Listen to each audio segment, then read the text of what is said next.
Thank you for taking the time today to walk with me in this journey into and through and with resilience. I know I've mentioned this before about this thing called resilience and why I'm so adamant about restating it almost every day. Not to beat you over the head with it, but to emphasize that common quality that each of us has. Not to buy or acquire or hoard or to steal. We all have it.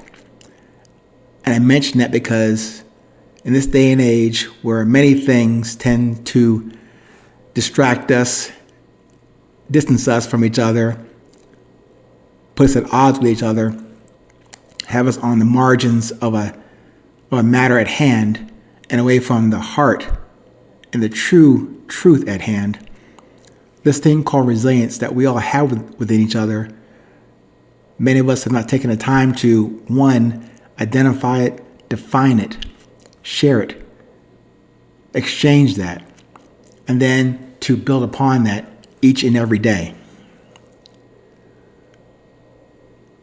Now, the reason that I'm so, passionate about this thing called resilience, because there are so many things that work against us. It seems like it does. And in some ways, we actively work against ourselves. And that's why it might sound a bit redundant or elementary to ask those kind of questions I have proposed to you before about what drives you. And then later on in the evolution of these episodes, I mentioned the underlying infrastructure of that question of what drives you, which a little deeper is your discipline about that drive. And even before that, at the base, raw level, what is your desire? Because we all have them. We all have a desire to do X. We all have some level of either interest or awareness, or maybe just something that piques our interest that day that gives us the quasi-discipline to do it or action to do it. And then that feeds into your drive. But many of us haven't taken the time to define each of those. What is that basic, raw, and then the overarching part of this at that desire level? Because we all have, the sketchy or maybe the contrary desires that may not be the ones that your creator or my creator intended for us to exhibit and pursue. But we all have them, good, bad, and different desires. My only qualifier is at the base level, and we're trying to get to what drives you. At the base level of your desire, I'm asking you to consider it as the positive, the yes, the love side of your raw desire. And then going back up that ladder, what discipline will you use and put in place and exercise to build on that desire, that positive yes and love desire? And of course, next step up, then to that main question, what drives you?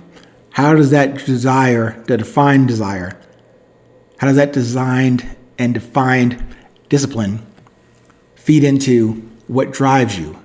Answering that question for yourself, not me telling you how I am approaching that situation for myself, or the conditions that happen every day for me.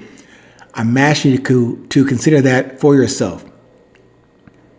Yes, that introspective, that hard look at what you do, why you do it, and does it actually drive you, or does it just serve to titillate, to excite you temporarily, to entertain you? Or is it really growing your awareness, your education of who and what you are, and why you are here.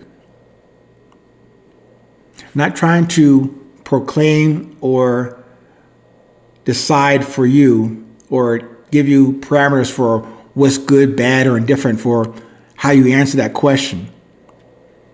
But in my interest of this commonality, this common strength that we all have together, separately, but also together, independently, yet collectively, we have this quality.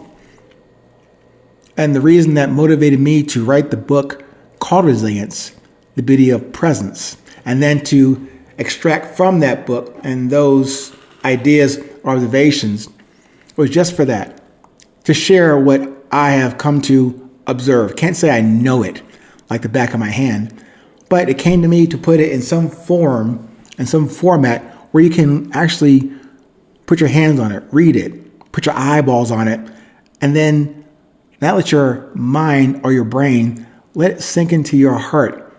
And hopefully it resonates there, not just as a nice marketing slide or advertisement, something you can use in your life. On this common journey I coined as resilience. I would think you would agree, you may not, but I'm hoping you agree that we all need resilience in this day and time, this day and age, where things seem to be unraveling all around us, either in business, in professional endeavors, in personal endeavors, in relationships, or just in being alive. Of course, the alternative is not that attractive either, but let's focus on the positive yes and love part about being alive and here today. So given all that, I know it sounds like a lot I throw at you in these short 500 seconds of resilience, but I only offer this to you because it's my way of sharing what I've been honored and graced to experience, to go through, to somewhat document, if you will, and then to relay it as best as I can in my, novice way of communicating this thing called resilience. Nothing I'm going to say is going to be earth-shattering, but I do hope that it's useful for you, at least for these 500 seconds or some portion thereof. It's all about how we get there. How we get here with each other and able to not only communicate, not only to observe, but first and foremost, to listen. Not just to me or to the latest news feed or YouTube channel. What if you had that foundation, that infrastructure about what you have designed and decided as your desire, as your discipline, as your drive makes sense to you, not just in your heart, in your mind, in your entire being.